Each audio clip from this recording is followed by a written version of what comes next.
Our speaker this morning is Reverend Confer Martens. Reverend Confer Martens graduated from the Hill in 2002 and currently serves as the Warner Associate Chaplain and the chair of the Religious Studies and Philosophy Department. She is a dorm parent in Johnson House in Dutch Village, where she lives with her husband and 2 sons. Reverend Confer Martens. Thanks, Carmelita. Girls don't belong at the Hill School. These words, these 7 words, echoed in my ears when I first set foot on this campus as a student 23 years ago this month in the fall of 1999. My brother's a proud member of the Hill School class of 1998, along with Mr. Dorr and Mr. McMains, the last all-boys class to graduate from this school. During his 6th form year, it was announced publicly that the Hill School, this school that he loved, this school that had changed him and his life for the better, would be going co-ed and accepting its first class of girls and young women beginning in the fall of 1998. While some folks were over the moon about this decision, my brother was never one to quickly or easily adapt to change. So he called home that night, announcing defiantly to my parents on the phone that girls don't belong at the Hill School. And over the course of his 6th form year, his opinion didn't really change. He continued for a while, at least, to serve as a tour guide, but that stopped when he started informing families, including families touring campus with their daughters, that he didn't think girls should be allowed to come to Hill.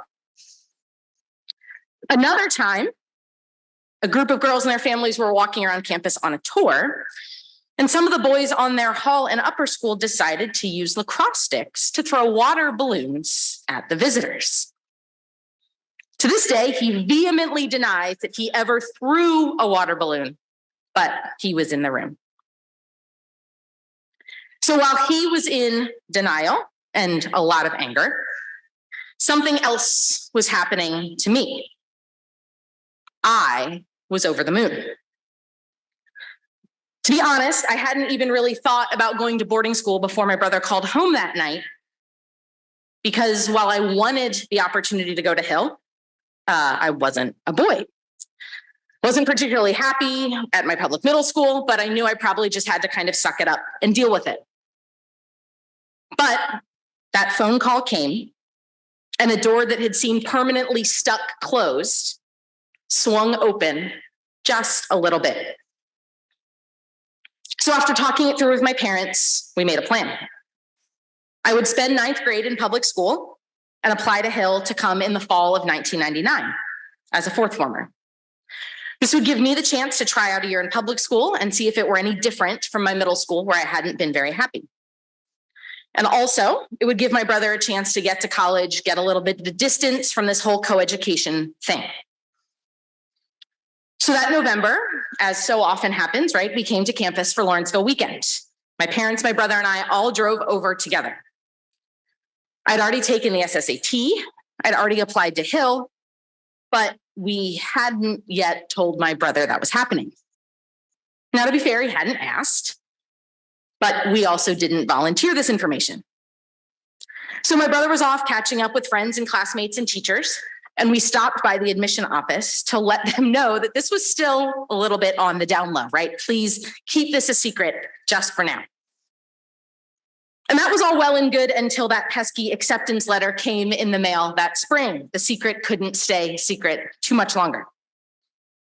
So my mom, as moms do, took one for the team. She called my brother while I was at school and told him I'd gotten accepted and I'd be enrolling at Hill as a 4th former in the fall. His first words were, "Why? Why didn't she apply to Baldwin or Shipley or Agnes Irwin? Why does she want to go to Hill?" I will say in retrospect, I'm really proud of him for not suggesting that I should have applied to Lawrenceville. So at least there was that.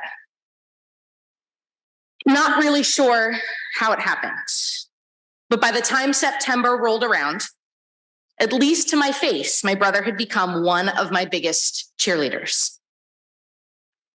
The night before I moved to campus, he wrote me an email that I printed out. This is like such a vestige of the time, right? I printed it out and kept it in my desk drawer, my top desk drawer. And I opened it up to read it whenever I was having a rough day or doubting myself or my place at Hill. He called me just about every night after study hall on my landline phone in my dorm room just to see how I was doing. When I was really homesick that first fall, he drove over from college and surprised me on the sidelines of my soccer game. He still wasn't totally sure about what was going on at Hill, about this whole coeducation thing. It took him some time to come around on that. But he loved me, and he loves our school. And that was enough, at least for them. So in my line of work, right, you know that one of my roles is as a pastor and a chaplain here. You hear a lot of people talk about this idea of conversion. And even if you're not particularly religious, I know that that concept, that language of conversion is one that you've heard of. And very often when we think of sort of film and history and dramatic events, we think of these very miraculous events that radically change the direction of a person's life. In my faith tradition in Christianity, the most famous story, right, is that of the Apostle Paul, who's known as an ardent persecutor of Jesus and all of his earliest followers. He was on a mission to go sort of find some more followers of Jesus to persecute, where he is struck blind by a vision from Jesus in the middle of a road, and his life changes dramatically from that point on.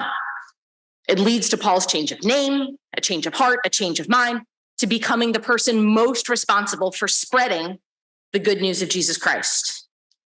But we see this same idea in other religious traditions as well, right? We know that, for example, the man who would become the Buddha has these decisive, dramatic changes in his life when he cuts his hair, leaves behind his family, all of these sorts of things before his enlightenment under the Bodhi tree. So when we hear that idea of conversion, right, we get those cinematic scenes in our minds, parting clouds, bright lights, booming voices, dramatic decisions, big haircuts, right, all that sort of stuff. But the Greek word that's used for conversion is this word metanoia. It means to change your mind, to change your mind, to change your heart. And the Hebrew word from which the biblical Greek takes its inspiration just means to turn or to return. So those words, right, to turn, to change your heart, are a little less dramatic. But I also think they have something a little more to say to us here today in our lives at Hill. There's a line in Emerson's essay, Self-Reliance, where he writes, "A foolish consistency is the hobgoblin of little minds." Emerson was deeply concerned about our inability to rethink or reconsider those beliefs to which we hold most dear. It would have been easy for my brother and for all those who felt the way he did, that girls didn't belong to the Hill School, didn't belong at the Hill School, to simply close your eyes, shut your ears, and hold fast to that belief for dear life. But he didn't. And so when I think about that dramatic shift from throwing water balloons at prospective female students to proudly watching me jump in the Dell, that's conversion. That's a conversion experience. But it was a gradual one, sometimes a painful one, not marked by dramatic visions from heaven. And I share this story with you today for two reasons. First, I share it just to give thanks for my brother, who I love dearly, and for his willingness to be changed, to be turned, right? To be open to a new possibility that sometimes seems strange or scary. But I also share this story and these reflections on conversion as an invitation to us here at the beginning of the school year. We are, I think, especially at this time of the year, surrounded by lots of new things, new opportunities, new relationships, new challenges. For our sixth formers, certainly the new things looming on the horizon revolve around what your lives will look like after your own Dell jump in May. But for all of us, we're facing new ideas, new possibilities, new challenges here at Hill. Perhaps you're finding some old ways of thinking or old assumptions or relationships challenged by this new place and all that you're experiencing. And so as you encounter these new things each day, you've got a couple choices in front of you. You can throw water balloons at those changes, though I probably shouldn't suggest that from the pulpit. You can close your eyes. You can put your fingers in your ears. You can drown out all the changes around you and try to cling to sort of a foolish consistency. But instead, I think there's another way. Instead of fighting that new thing or ignoring it altogether, I invite you today to take those first few tentative steps. I invite you to be open to the many ways in which you too can have your heart and your mind changed, to the ways in which you too can be converted. Thank you.